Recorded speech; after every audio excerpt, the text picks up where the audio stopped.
Okay, so we were assigned the word ghost, and when we think of ghost, we came up with two connotations that really pertain to the novel. One is if you think of a ghost, you may think of a spirit that is overlooked or invisible, something that's there but you can't see, and that comes up a lot in the novel. But what really struck us as for the word ghost is like something morbid that grabs your attention, because ghosts can have the negative connotation of something that spooks you or something that comes in and makes you shut up and just look at it.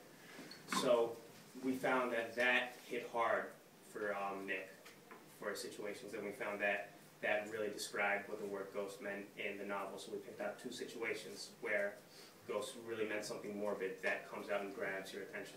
So the first one is from chapter 3. The quote is, "The crowd, it was now a crowd, stepped back involuntarily, and when the door had opened wide, there was a ghostly pause."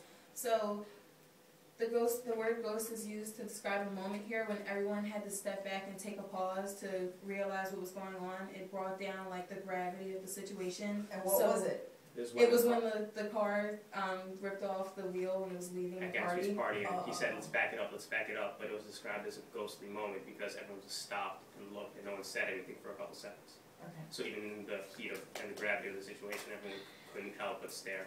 Okay. Okay, yeah. So, the second one, so it's like in chapter 8. So, the passage is, "It was dawn now on Long Island, and we went about, opening the rest of the windows downstairs, filling the house with a gray gold turning light. The shadow of a tree fell abruptly across the dew, and ghostly birds began to sing among the blue leaves." So this is around the time where we find out about Gatsby and Daisy 5 years ago, or the letter correspondence. And so basically what's going on is like Gatsby's world has crashed down, everything is kind of,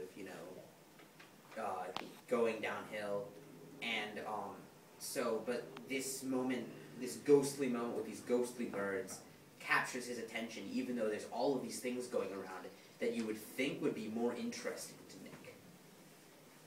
But yet, he can't stop but stare and admire the ghostly birds and the beautiful sunrise of the dawn. And we did find situations like Myrtle's husband was defined as ghostly, and that would mean he's invisible.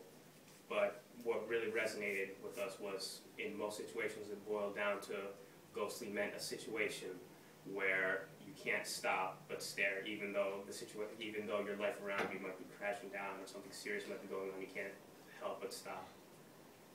And also, like, similarly with the part in the party, it's like normally you'd think that there's this amazing, one of these Gatsby parties that's just, over the top wild. Like, that's the thing that normally would capture everybody's attention, but this ghostly moment kind of draws everybody there for a little while.